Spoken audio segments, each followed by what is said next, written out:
Hai, welcome to PCast, channel podcast Pinvest. Pinvest adalah media platform di mana Anda bisa learn, connect, dan collab. Senang banget gue Ingga Putra bisa nemenin lulu pada lagi di episode kedua pada season kita kedua kali ini. Well, pandemi di tahun 2020 cukup memberikan dampak kepada kita. Di mana banyak banget orang yang susah pada saat itu. Tapi ternyata ada blessing in disguise. Di balik semua kesusahan itu ternyata ada yang namanya peluang bisnis. Contohnya mungkin kalau kita bilang tanaman. Tanaman mungkin di tahun sebelum 2020 mungkin nggak segitunya ya. Cuman dari artikel yang kita ambil dari Hai Bunda, ada Mas Anjar. Mas Anjar itu dulu pada tahun 2016 di saat awal dia membuka bisnisnya, itu omsetnya hanya di bawah 1 juta.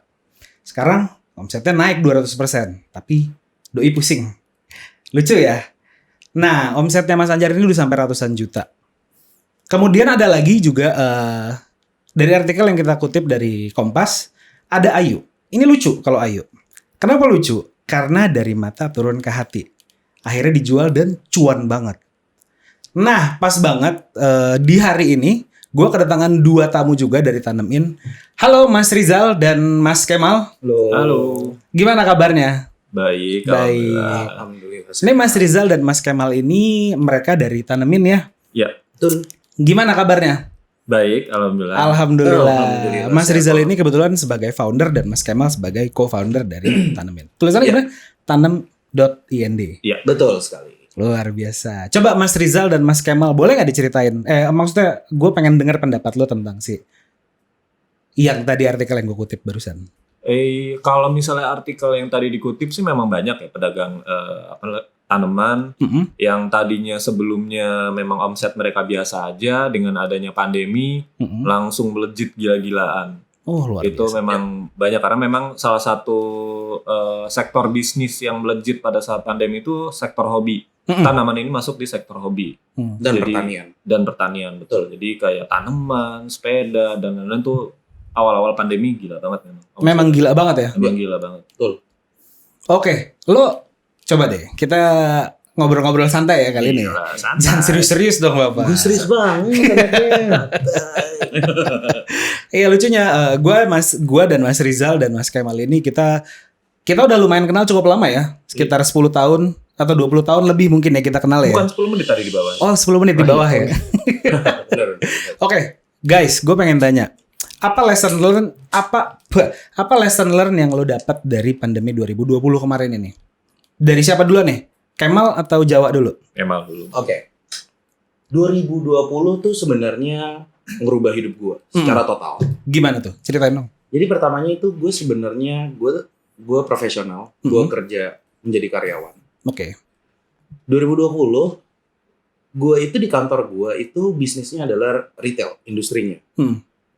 Industri gue itu sangat kuat pada offline. Oke. Offline itu sama mall, lebih tepatnya. Oke. Begitu pandemi, 3 bulan pertama bukan lockdown ya, PSBB ketat mungkin namanya ya waktu itu. Mall dipaksa tutup 3 bulan, Iya benar. betul kan? Dan kantor gue yang sebelumnya itu tidak kuat di online. Dia memang cukup kuatnya, strongnya adalah di offline. Begitu mau tutup, penghasilannya pasti jauh berkurang. Ya udah, mulai ada pengurangan karyawan. Gue itu kena unpaid di gelombang kelima. 1, 2, 3, 4 aman. 5 gue nggak aman. Cuman mental gue udah aman. Oke. Gara-gara pada saat gue 4 kali mental gue terlatih untuk gue nggak jadi di unpaid. Oke. Gitu. Deg-degannya kan ada mulu dong. Mm-mm. Jadi pada saat gue PSBB awal, gue muter otak. Oh ya, pada saat di bulan Maret itu kasus COVID pertama ada, Mm-mm. nggak lama kantor gue itu langsung ada pemotongan salary Gede-gedean. 40%. Gede banget. Iya. Gue bingung dong, cicilan gue nggak berkurang, makan gue udah susah dikurangin, tangkinya gede kan soalnya. Jadi makanya agak susah nih mas. Bisa. Nah ya kan. Nah habis itu gue mulai berpikir sih sebenarnya kayaknya gue nggak mungkin bisa bergantung sama satu company. Dan lo akhirnya harus switch itu kan. Iya dong. Terus akhirnya gue bingung gimana caranya gue untuk mencari tambahan. Gue balancing di 40% deh income gue. Minimal itu. Lebih alhamdulillah. Pada saat itu gue kepikiran. Akhirnya gue coba jualan dimsum. Kebetulan bos lo juga sempat jadi ini nih. Customer dimsum gue. Gue sempat ketemu gue sama dia. Lo juga. Sempat. Dia juga. Iya. Gitu kan. Semuanya kena nih sama dimsum gue nih. Iya. Ya kan? Nah, sebenarnya gue itu udah tegangnya sangat tegangnya tuh di awal. Begitu dimsum tuh kayak melatih jiwa gue yang berbeda gitu. Yang tadinya gue menjadi karyawan, gue cukup nyaman, terima gaji bulanan. Dan lo harus jualan pada saat itu. Dan akhirnya gue harus shifting dong. Gimana caranya gue mencoba berbisnis. Sebelum-sebelumnya gue pernah berbisnis. Cuman gak terlalu baik hasilnya. Nah akhirnya ya udah mau nggak mau gue harus mencoba lagi. Ya udah akhirnya gue mencoba untuk jualan dimsum. Begitu gue jualan dimsum, akhirnya mental gue cukup terlatih. Dan ternyata gue kena tuh gelombang unpaid-nya tuh di bulan Agustus. Gue kena di bulan Agustus, September gue langsung resign. Karena yang gue pikirin adalah gimana caranya gue harus aman dulu nih secara bulanan dong. Iya. Dan untungnya di situ gue udah mulai ngobrol sama Jawa masalah si tanamin ini. Jadi tanamin itu tuh baru ada di bulan Agustus 2020. Di bulan Agustus tahun 2020. Itu iya, kita tuh nyebutnya kayak ulang tahunnya tanamin kali. Baru ada karena itu posting pertama kita. Cuman kita ngobrolnya tuh kayak sebulan sebelum sih. Ini gimana caranya dan segala macem gitu. Di situ setelah gue punya si 1 bulan ini, akhirnya ya udahlah kita coba bikin tanamin aja. Dan akhirnya gue resign, gue ambil BPJS gue. Lo berani untuk resign? Gue resign, gue ngambil BPJS gue. Buat modal lo itu ya? Sebenarnya pasti buat modal gue, buat pegangan gue juga. Gue ambil BPJS gue coba ngelunasin utang-utang gue. Gue masih ada sisa sedikit, langsung gue beliin emas. Karena menurut gue kalau misalkan itu masih ada stay di rekening, bisa ketarik kapanpun sih. Misalkan dikit-dikit ketarik, lama-lama gue gak ada pegangan. Gue mendingan duit gue jatuhin jadi produk atau jadi apapun gitu. Aset lah. Aset, betul. Terus akhirnya ya udah, gue akhirnya memutuskan untuk gue beli emas sisanya. Karena menurut gue pada saat pandemi kemarin, emas itu jadi solusi gue yang paling baik menurut gue. Karena begitu kalau misalkan gue urgent, gue butuh, gue bisa cairin secepat mungkin yang gue mau. Benar. Lo kayak lo sesimpel lo ke Pegadaian atau lo ke toko emas pun lo juga bisa jual. Atau gue langsung ke Antamnya, gue kemana dan segala macam gitu. Jadi menurut gue, buat gue itu jauh lebih aman. Habis itu ya udah akhirnya kita ngobrol sama Jawa dan akhirnya terjadilah itu yang namanya tanamin. Terus pada saat gue di unpaid, gue langsung ngobrol, gue taruh di grup yang ada lo nya juga. Ada kan. Terus gue bilang, jadi gua ini memiliki grup satu lingkungan ya. Jadi gua ini kita satu lingkungan. Betul. Dan di situ kita awal banget kita mulai ngelihat Kemal sama Mas Rizal atau akrabnya kita panggil Jawa ya. Kita panggilnya Jawa aja kali ya. Biar lebih ikrip ya Mas ya. Betul. Jadi gua ngelihat di grup itu mereka udah mulai bisnis ini. Tapi awalnya waktu itu lu bisnisnya satuan ya, jualan kayak gitu kan. Betul. Nah, abis dari situ gua langsung ngobrol tuh. Gue kena unpaid. Kalau ada yang bisa gue kerjain, kabarin gue ya. Yes, gue lihat itu. Ya kan. Halaman dia nelfon. Ayo dong kita bikin bareng. Kena unpaid ya. Diketawain, gue ada yang bercanda. Terus, wah yuk kita ngapain yuk gitu. Nih kayaknya tanaman seru nih, dia bilang gitu. Itu Jawa yang ngajak? Jawa. Kan kita anaknya tanaman tuh dari dulu kan. Iya. Gak kenal sama sekali sama tanaman. Iya. Akhirnya dia bilang, coba kita main tanaman yuk. Gue bilang, kenapa nggak dicoba gitu? Ya ayo, gue bilang, ya gue sekarang gue nggak punya pekerjaan apa-apa, gue nggak punya fokus yang banyak. Ya udah kita coba aja buat sesuatu. Gitu. Lucu ya? Iya. Terus akhirnya ya udah, nggak lama gue ke rumahnya dia, Jawa dapat kabar baik. Gimana tuh? Dari kantornya, kalau projectnya itu di-cut. Yang harusnya sampai tahun depan. Ya Jawa lebih ngerti lah. Coba Jawa gimana Jawa? Lu kan dulu kalau nggak salah kayaknya lu sempat aktif ya di bisnis logistik ya? Iya, emang waktu itu sebelumnya sampai sekarang masih berjalan. Oh masih sekarang jalan? Masih jalan alhamdulillah. Tapi memang salesnya belum nggak setinggi tahun-tahun sebelumnya, sebelum pandemi. Jadi awal pandemi itu kalau di logistik gue sempat tanya ke klien gue, gimana Pak pekerjaannya kontraknya masih aman gitu. Cuman ternyata di tengah tahun di gelombang kedua lah ya, itu mulai tuh ganjang-ganjing, akhirnya di-cut. Kontrak besar gue yang harusnya itu masih sekitar 9 bulan lagi lah. Nah dari situ itu pas lagi Kemal ke rumah. Oke. Jadi memang gue selesai Zoom meeting, terus wah ini asem banget nih langsung di-cut gitu kan. Terus udahlah kita harus jadiin nih gitu. Kayak banyak sih memang project-project yang tiba-tiba gone ya. Iya emang, apalagi waktu itu gue mikir, logistik tuh pasti dibutuhin lah, mau pandemi juga logistik tetap jalan. Gitu. Tapi ternyata faktanya. Jadi waktu itu ternyata memang gue itu nganter barang-barang kebutuhan rumah tangga, tapi yang tersier, jadi kebutuhan ketiga. Jadi kayak misalnya rak, terus panci, emang barang-barang rumah tangga lah. Gitu. Nah itu kan sebenarnya karena pandemi, jadi kebutuhan tersier itu nggak dihilangkan dulu lah gitu kan, pasti mereka milih primer dulu gitu. Jadi akhirnya ya salesnya semakin turun, pengirimannya semakin turun, akhirnya udah di-cut aja. Oke, Jal, sekarang gue pengen tanya sama lo. Dari semua teman kenapa yang lo pilih cuman Kemal? Di offer ini gue nanya dia ke Jawa deh. Coba jawabnya kayak jawab lo. Jujur lo. Ya itu sih. Jadi karena apa ya?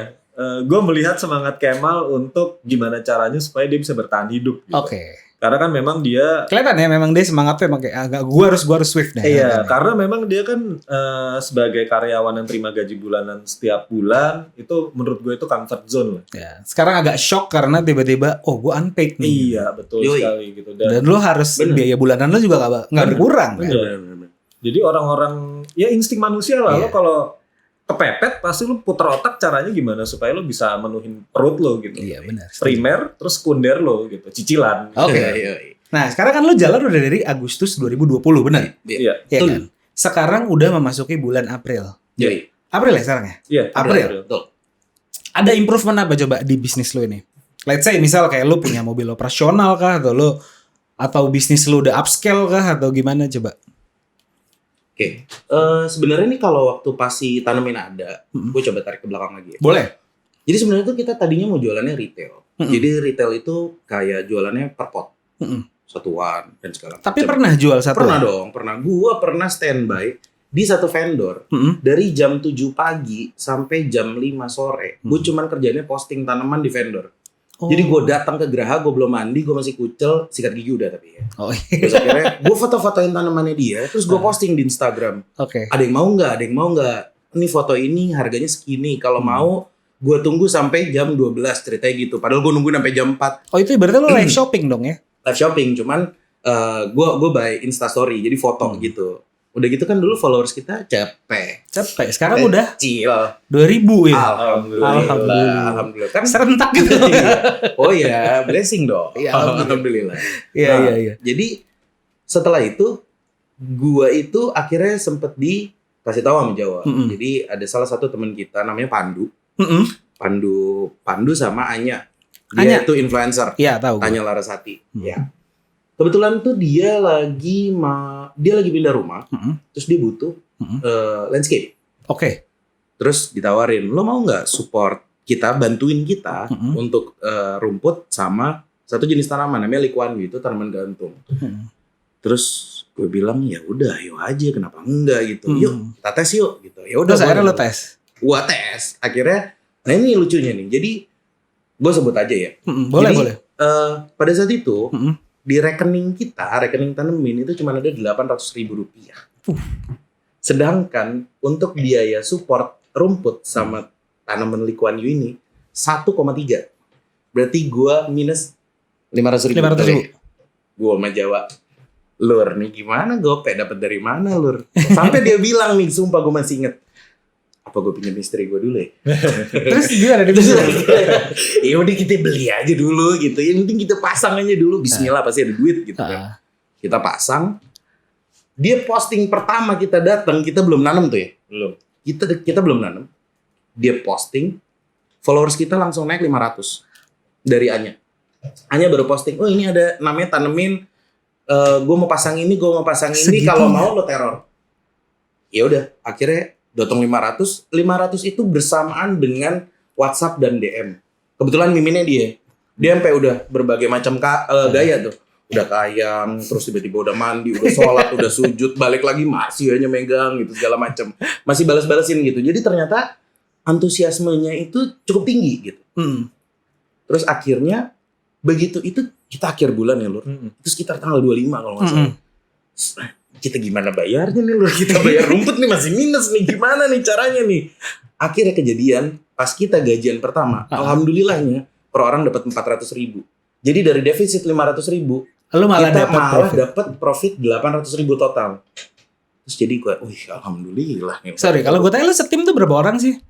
Kalau gue sebenarnya kalau tim inti itu awalnya gue dari berdua. Sekarang kita bertiga. Terus kalau misalkan tim yang lain tuh kita terakhir nanam bisa sempat 13. Sama timnya ya? Sama tim. Jadi ada kita kan dibagi juga kan. Ada tim lighting, ada tim landscape. Nah kalau misalkan kita kerahin semua, sebenarnya bisa sampai 15-20 orang. Keren dong. Ya alhamdulillah. Berarti emang rezeki kita membukakan pintu rezeki buat orang lain, luar biasa. Alhamdulillahnya. Lu kangen dong Mas, gila nih keren banget emang nih. Nggak mau ntar gue ria. Nggak boleh ya. Nggak apa-apa dong, kan lu membukakan pekerjaan buat orang lain. Alhamdulillahnya. Terus. Terus ya udah, akhirnya mulai dari situ kita nyangkutnya justru di landscape. Jadi akhirnya order yang datang semuanya landscape. Dan sampai hari ini dari Anya aja tuh ya? Dari Anya. Anya, terima kasih banyak Anya. Thank you Anya, thank you Pandu. Thank you Anya, thank you Pandu. Jadi sampai hari ini tuh mungkin total followers yang disumbang dari followersnya Anya tuh sekitar 1000-an sampai 1500 mungkin. Gue aja sampai kaget. Dan ternyata jadi kan gue sama Jawa setiap gue nanem, gue pasti selalu nanya gitu. Tuh kita punya template gitu. Tahu tanemin dari mana? Oh dari Tanya Larasati. Oke, cek. Gitu. Jadi itu lo cek. Jadi maksudnya gue selalu nanya gitu. Gue selalu konfirmasi gitu. Maksud gue kan kita juga butuh tahu sebenarnya tanemin ini udah cukup berkembang atau belum sih, gitu loh. Mungkin memang karena followernya si Anya juga ibu-ibu kali ya. Oh iya. Dan akhirnya benar-benar market yang ke capture itu sama kayak Anya. Ibu muda baru pindah rumah, terus lagi mau benerin taman. Awal-awal project kita itu selalu begitu. Ibu muda, rumah baru, mau benerin taman. Pasti selalu kayak gitu. Jadi akhirnya ya gue ngeliat kayak, wah ini bener-bener Anya nih cukup kuat ya. Kalau mau nanti kontak ke PH manajemennya. Ke Pandu Winata. Ya. Pandu Winata ya, sama Tanya Larasati. Approve? Valid. Oke. Nah setelah itu akhirnya ya udah benar-benar kita sekarang udah fokusnya kita mencoba untuk fokus di landscape aja. Cuman kita sempat ngobrol sama Jawa gitu. Gue berdua sempat ngobrol. Gue sering banget ngobrol sama dia kan. Sebenarnya ini bisnis itu mau cuman cukup landscape apa gimana sih? Nah ini gue mau tanya nih. Kan lu dari awal kan lu awalnya jualnya cuma satuan nih. Yoi. Nah sekarang lu udah swift juga kan? Yoi. Apa kalau udah swift juga ke landscape? Nah, jadi sebenarnya bukan berarti kita tidak mau menjual tanaman retail lagi. Oke, lu masih jual? Alhamdulillahnya enggak. Cuman karena emang rezekinya lebih banyak di landscape aja. Jadi gue nggak pernah nyetok tanaman lagi untuk gue posting dan segala macam tuh enggak. Jadi alhamdulillah ya udah, oke gini deh. Pokoknya selama memang rezeki kita masih ada di sini, udah kita maksimalin dulu sebisa mungkin. Cuman kita sambil nanti kira-kira tanamin tuh mau seperti apa sih? Mau kayak gimana sih? Gue sih sebenarnya punya kita berdua punya mimpi yang cukup beda gitu sama tanamin. Jadinya seru gitu. Jadi sudut pandangnya juga bisa jadi dua gitu, bisa jadi cukup lebar gitu. Kalau gue cita-citanya gue sama tanamin, gue pengen tanamin tuh jadi agrobisnis. Oke. Jadi kan sekarang taman ini kebutuhannya adalah kebutuhan ketiga gitu, atau mungkin keempat, atau mungkin kelima, gue nggak tahu. Alhamdulillahnya karena COVID ini jadi kebutuhan utama.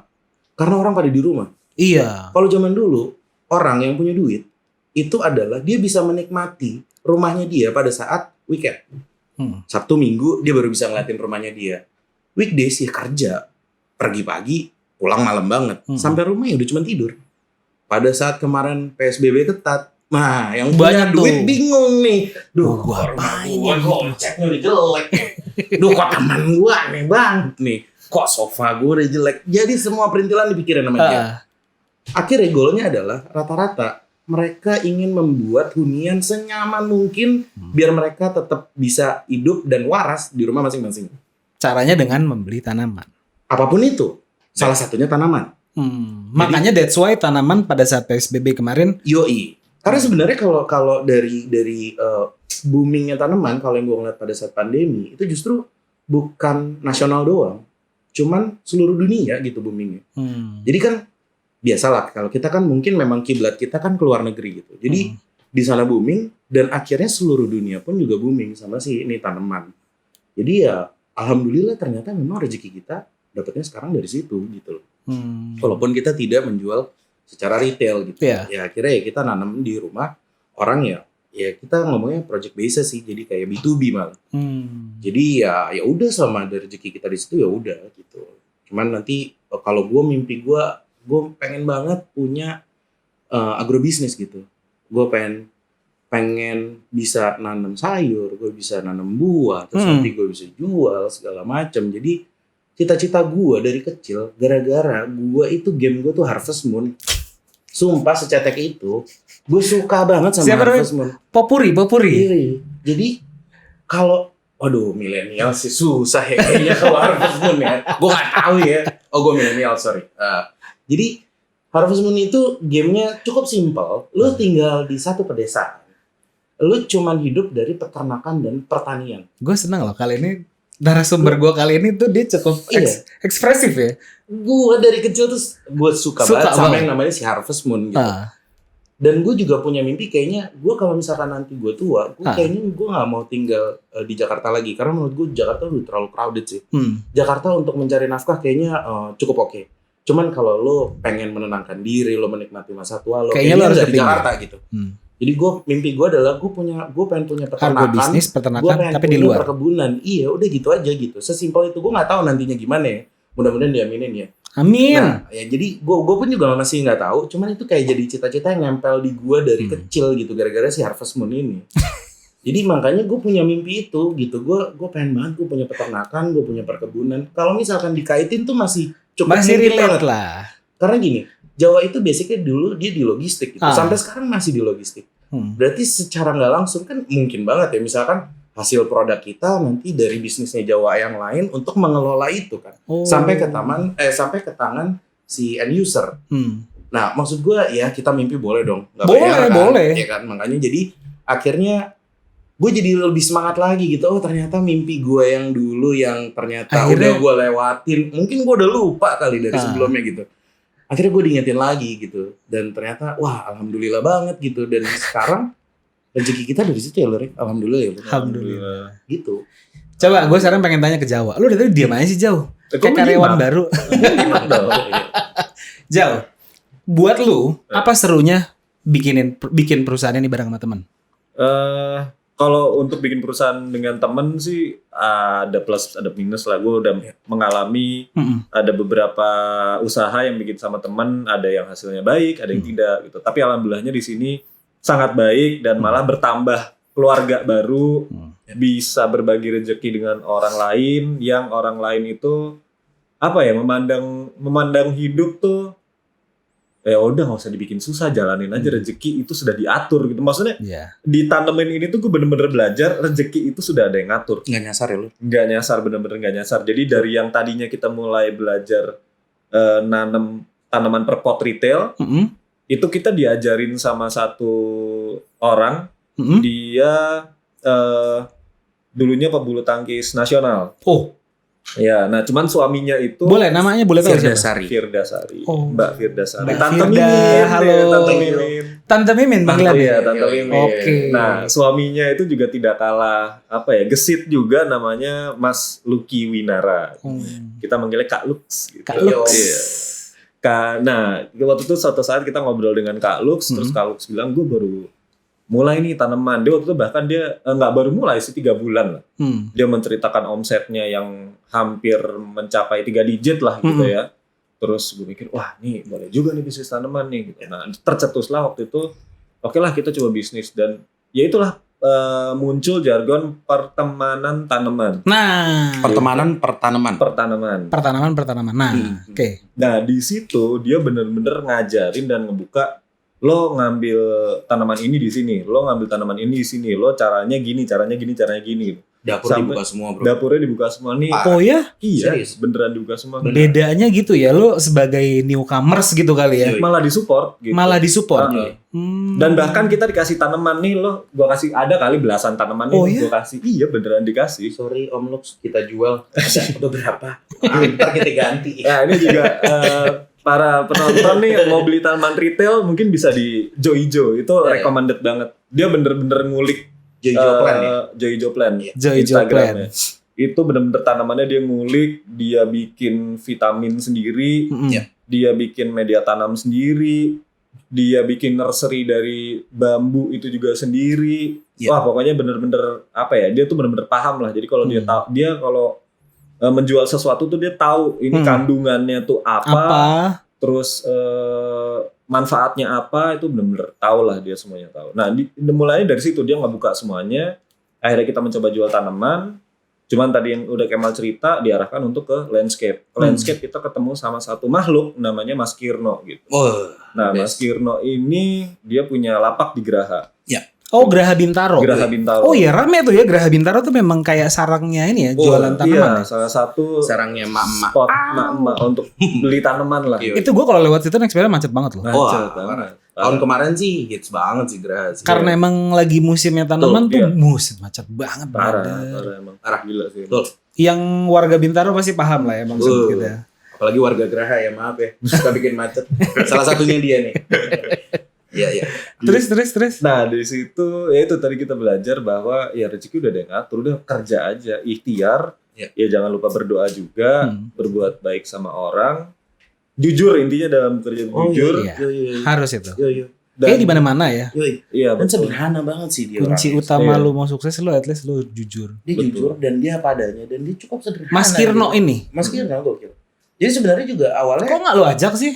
Nah itu karena kita nanti ada project besok kebetulan, Oh gitu. kita ada nanam di Bintaro, Mm-mm. jadi dia harus belanjain tanaman karena dia ketua tim produksi lah. dia head of production kita sekarang. Oh, Jadi lebih siap. kayak partner. Mungkin dia nggak tahu artinya head of production ya.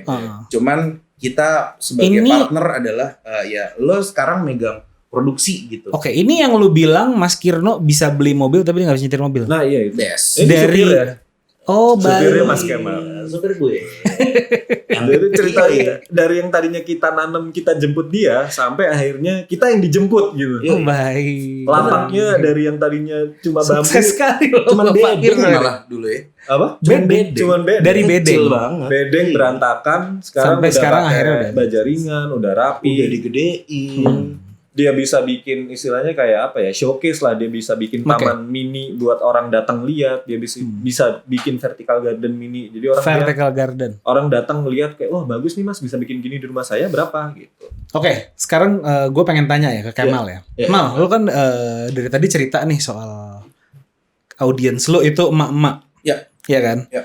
Nah, gue pengen tanya dong, ada gak sih suka duka lu? Kalau sama klien ya? Oh, gue pernah ngobrol sama Jawa ya. Pokoknya sekeren-kerennya kita zaman dulu nih, lu jangan bawa ke tempat sekarang nih. Mau gimana pun kita tukang kebon coy. Iya. Yang kencing masih di kamar mandi pembantu tuh. Iya, Jadi iya. udah, lu terima aja gitu. Jadi mungkin kalau misalkan kalau orangnya bukan circle dari kita, kencing di kamar mandi pembantu coy. Oh, iya, iya. Udah pasti. Kamar mandi situ di belakang, itu di atas gitu. Kalau udah kita kenal udah masuk aja Intinya gitu. nggak usah. Lu nggak usah gegayaan gitu. Lu kalau lu walaupun lu mau ke sana lu keren, lu mau necis pakai jas, kamar mandi tetap Oke. ada porsinya. Bantu. Oke, Iya, iya. kalau buat Jawa sekarang, Jawa. Lo ada gak sih Jawa kayak misalkan ada teman-teman yang pengen ngedesain atau bikin landscape gitu, ada gak sih tips-tips dari lo? Nah, Misal nih contoh harus dia bikin layout dulu kah, harus dia ke Ya. arsitek dulu kah atau kayak gimana? Ada nah nggak kalau tips? misalnya emang bener-bener niat bikin taman atau landscape ya, itu sebenarnya ada arsitek landscape sih. Gitu. Jadi memang arsitek landscape itu dia mendesain landscape atau bidang untuk yang ditanamin tanaman atau bidang hijau. Jadi dia nanti atur di situ drainasenya seperti apa, buangan airnya, tanaman yang cocok apa, posisinya di mana. Gitu. Jadi kalau misalnya kita itu sebetulnya lebih ke konsultan dan kontraktor bahasa kerennya ya. Bahasa Indonesia mah kita tukang kebun. Cuma bahasa kerennya sih konsultan dan kontraktor gitu. Jadi kita ngasih saran. Jadi kalau misalnya ada mau bikin taman, ini misalnya Mas saya ada taman sebidang luasnya sekian, tanahnya seperti ini, intensitas cahaya mataharinya seperti ini, bagusnya bikin apa ya gitu. Nah nanti kita akan kasih saran, karena di sini nggak kena sinar matahari, bagusnya tanaman ini. Ini kena, bagusnya tanaman ini. Mataharinya dari mana, rumahnya menghadap mana. Terus tanahnya udah bagus apa belum. Nanti kita compile itu jadi satu, jadilah sebuah desain taman. Gitu. Nah tadinya kita juga cuma by conversation aja sama klien maunya seperti apa. Kita pakai mood board. Kalau yang udah pernah menikah pasti tahu mood board. Jadi kalau mau ngedekor, dia pengen dekornya seperti apa sih.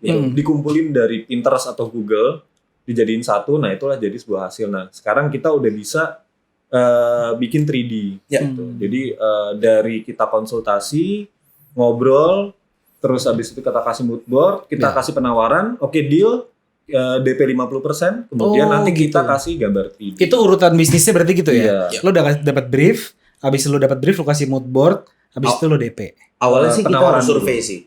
Jadi kita udah trial and error ya. Jadi dari awal bisnis kita yang namanya juga baru, kita nggak pernah ada di industri ini, akhirnya kita coba-coba adalah sebenarnya formula yang paling oke adalah sebenarnya kuncinya di awal adalah survei. Karena pada saat survei lo akan tahu gitu kondisi rumahnya kayak apa. Karena kadang-kadang ownernya sendiri pun juga tidak bisa menjelaskan tentang rumahnya gitu. Misalkan gini deh, rumah ngadep kemana? Terus di sini mataharinya berapa jam masuk? Terus kayak tadi Jawa bilang, tanahnya bagus apa enggak dan segala macam. Itu yang bisa lihat adalah dari tim kita dan produksi. Jadi sebenarnya memang ya pasti setiap orang punya expertise masing-masing ya. Jadi makanya kunci awalnya itu justru di survei gitu. Jadi kita bisa ngeliat keseluruhan. Karena nanti dari survei akan turunannya jauh lebih banyak gitu. Nanti mau tanaman apa yang dipakai, tanamannya itu yang cukup kuat matahari atau yang nggak bisa kena matahari dan segala macam tuh akhirnya kita bisa troubleshooting itu pada saat disurvei. Lu juga bisa ngasih ini kan solusi ya berarti. Oh pasti dong, pasti. Karena kan sebenarnya yang membedakan kita sama tukang kebun yang lain adalah kita bisa punya output 3D dan kita bisa memberikan konsultasi gitu. Oh jadi gue pernah pernah punya satu pengalaman kita ya Lur ya. Ada namanya Bu Maria, halo Bu Maria. Jadi Bu Maria itu pernah bilang sama gue, saya itu kerjanya kantornya di Geraha Raya. Cuman saya itu nggak pernah bisa ngobrol sama tukang taman yang ada di Geraha. Karena maunya saya sama maunya dia tuh clash. Jadi saya nggak bisa ngasih message yang pas untuk ngobrol ke mereka. Dengan adanya Mas Rizal dan Mas Kemal, alhamdulillah sekali kita terbantu. Jadi sebenarnya masalah komunikasi itu jadi penting. Benar. Ya maksudnya lu bisa gitu, lu ngobrol sama siapapun, mungkin bisa gitu. Ya kayak misalkan lu kalau mau bikin taman, semua lapak di Geraha, itu mereka bisa bikin landscape. Lu bisa datengin ke lapak manapun dan bisa bikin taman. Udah pasti bisa jawabannya. Cuman sesuai brief atau enggak? Betul. Gitu. Sesuai kemauannya dia atau enggak, message-nya bisa nyampe apa atau enggak. Cara komunikasinya enak apa enggak. Jadi sebenarnya akhirnya itu peluang yang kita ambil. Oh Lur, ternyata komunikasi itu penting. Jadi ini bisa kita jadiin strength-nya kita. Jadi Jawa anak UI, cum laude ya Lur. Setahun malah ya Lur. Alhamdulillah. Desain UI. 3 tahun, 4 tahun, kuliah 4 tahun lebih desain UI. Desain UI, iya. Dan ya gue juga sebelumnya adalah tukang bacot. Jadi ya udah kenapa enggak lo gitu. lulusan komunikasi juga kan? Gue komunikasi satu kampus sama lo, terus akhirnya gue di kantor sebelumnya pun juga gue marketing and sales. Jadi ya udah gitu. Wah ternyata ilmu kantor juga masih sangat banyak kepake gitu. Dan akhirnya peluang itu yang akhirnya kita ambil, kita memberanikan diri. Oke, kita coba nyebutnya adalah konsultan. Gitu. Keren banget. Iya, mungkin kalau semua orang bisa bikin taman, bisa banget gitu. Cuman masalahnya adalah message-nya terdeliver dengan baik atau enggak? Atau masalah taste-nya gimana? Terus masalah banyak gitu. Lu preferensi setiap orang kan beda-beda. Gue suka apa, Jawa suka apa aja sekarang beda. Itu masih beda gitu. Iya, suka bunga, gue suka daun beda. Iya, gue suka bunga gitu. gue nggak suka banget sama bunga bang. Nah itu gitu maksud gue, semuanya itu emang tergantung lagi sih sama orang gitu loh. Iya, Itu iya. pembawaan. Oke, sekarang gue tanya lagi ya. Ini gue mau bertanya, it's a bit ke arah personal aja. Iya. Oke, lo pernah dengar istilah monkey business nggak? Ya. Nah, ada yang bilang, bukan gue yang ngomong ya, tapi Mhm. ada yang bilang kalau yang namanya bisnis tanaman itu kayak musiman. Or kita bisa bilang monkey business. Gimana menurut pendapat lo? Kalau Jangan marah dong, tapi gue kalau ngasih tau gini. Oh enggak. Nggak Karena marah. aku percaya tanaman itu bukan monkey business. Oke. Gitu. Justru ada setelah dikulik-kulik ya, maksudnya memang selama pandemi ini tanaman boomingnya gila-gilaan memang. Banget. Ada yang satu tanaman harganya ratusan juta pun juga ada. Mas Rizal kalau nggak salah udah beli rumah di Discovery juga kan gara-gara tanaman. Oh iya. Alhamdulillah. Alhamdulillah. Hasil dari tanaman ini. Enggak lah Pak. Terus. Nah itu jadi sampai lupa tadi saya mau ngomong apa. Iya. Bisnis tanaman. Oh bisnis ya tanaman. monkey business. Jadi sebenarnya tanaman ini dari zaman dulu juga sudah diperjualbelikan gitu. Nah kayak contohnya Mas Kirno dari tahun 90-an awal dia udah jual tanaman di Bintaro. Sampai sekarang pun dia masih menjual tanaman dan itu masih menjadi bisnis yang semakin seksi gitu. Itu untuk tanaman landscape atau per potnya gitu kan. Nah cuman untuk jangka panjangnya tanaman itu juga bisa menjadi bisnis yang bukan monkey lah istilahnya. Karena setiap rumah itu butuh taman. Iya. Setiap kantor itu butuh landscape. Betul. Setiap kantor gedung itu butuh tanaman indoor yang disewa. Yes. Dan warna hijau itu konon katanya bisa meningkatkan Itu psikologis warna, dia lebih ngerti. psikologis warna. Kalau hijau lu itu- anak psikologis kan? Iya, saya berobat jalan di psikologi. Alhamdulillahnya agak sedikit sembuh. Warna hijau Ini masih ada. Warna hijau itu kan memberikan merangsang kita untuk Lebih tenang, lebih Iya. calm gitu. Relaxing gitu kalau warna Betul. hijau. Gitu. Betul. Nah, itu sih jadi untuk bisnisnya sendiri itu sangat-sangat seksi. Jadi misalnya pun ya kayak sesimpel lapangan golf aja lah, itu juga bisnis. Untuk landscape itu seksi banget. Lo harus nanam rumput golf seberapa hektar gitu kan. Untuk misalnya sekarang coffee shop itu rata-rata kalau gue lihat ya sekarang rata-rata udah sadar akan penghijauan di dalam coffee shopnya itu sendiri. Dia butuh tanaman di luar dan di dalamnya untuk dekorasi. Terus untuk gedung kantor pun mereka per bulan itu sewa tanaman untuk di dalam kantor. Gitu. Jadi itu ya kayak kontrak bulanan aja gitu. Jadi nanti kita mau sewa tanaman apa, misalnya palem-paleman di dalam ruang direktur, di dekat lift. bisa. Misalnya ada satu gedung butuh 100 tanaman. Kita taruh tanaman di sana 1 minggu sampai 2 minggu, nanti kita ganti tanaman baru. Karena kodratnya tanaman itu harus di luar. Di luar. Benar. Di dalam itu mereka nggak akan bisa bertahan lama. Nah, jadi menurut kita sih kalau monkey bisnis enggak. Enggak ya. Selama kita ya itu tadi ikhtiar dan rezekinya udah pasti diatur kok. Pasti ada kok. Gue percaya banget. Mal, kalau lu Mal, rencana 2021 lu mau ngapain? Tahun ini, tahun ini gue sebenarnya mau upgrade dulu Apa nih? tools. Oh, Karena kan sebenarnya, gue pengen banget sumpah gue upgrade tools gue gitu. Jadi sebenarnya gini, sejauh ini alhamdulillahnya tanaman itu masih kita gembor-gemborin dari Instagram. Jadi jualan kita tuh semuanya ada di Instagram. Jadi Instagram itu sebenarnya lebih kayak company profile, portofolio kita. Jadi kalau dulu kita selalu ngambil gambar gitu, mood board dari Pinterest gitu. Misalkan kita ngobrol sama klien gitu, oh maunya mood boardnya kayak apa dan segala macam gitu. Kalau sekarang kita juga jadinya karena portofolio kita udah lumayan, dia bilang, ini kita bisa lihat loh di Instagram kita gitu. Nanti gua akan share link gitu ke customer, ke calon customer.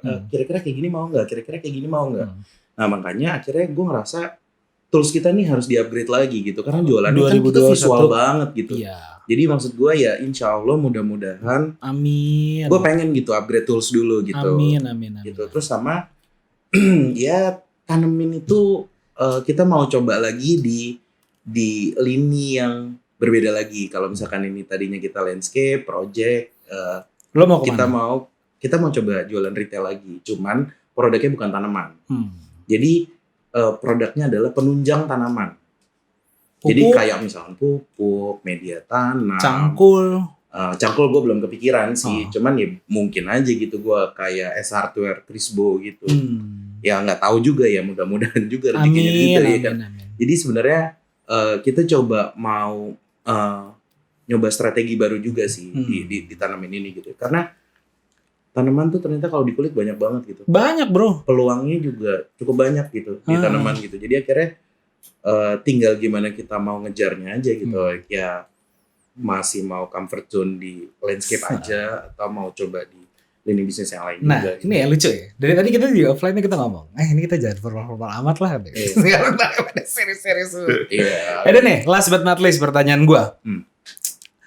Lu pada enakan mana kerja atau bisnis kayak gini? Jawab dulu. Kalau saya sih emang udah bisnis sih. Oke. Emang udah lebih suka bisnis. Ya Bapak tau lah dulu kita pernah sekantor Pak. Buat kayak Bang? Gue masih menikmati kayak sekarang. Karena life balance ya. Jadi gue ngerasa. Iya muka-muka kalian soalnya kayak segar-segar banget kayaknya. Deg-degan kalau akhir bulan loh. Ya jadi gue bisa menjadi gue gitu. Oke. Di saat gue sekarang gitu. Karena jujur aja dulu gue di retail dan fashion gitu. Yang menuntut gue untuk selalu necis gitu, gue ketemu orang. Sekarang gitu. lo bener-bener yang gue celana pendek, kaos, sendal jepit itu jadi gua, diri gitu. lu sendiri. Jadi akhirnya juga gue orang menghargai gue itu bukan dari tampilannya doang sih. Oke. Jadi gue lebih menghargai itu, gue lebih happy. Luar biasa. Tamu kita kali ini memang sangat datang sangat menginspiratif ya. Tapi sayang aja waktu aja yang memisahkan kita nih. Tapi apa kita bisa bikin sesi nanti lagi kedua ya? Di luar boleh. ya? Di luar boleh di luar. Ya. Oke, kalau gitu jangan lupa dengerin ngobrol-ngobrol santai kita yang pasti jangan lupa dengerin ngobrol-ngobrol santai kita di Pikes selanjutnya dan jangan lupa kunjungi website kita di pinvest.co.id. Saya Ingga Putra. Gue Kemal. Gue Rizal. Kami mohon undur diri. Dan jangan lupa saksikan kita ada di Spotify dan di YouTube sekarang. Cakep. See you around. Thank you. Bye-bye. Thank you.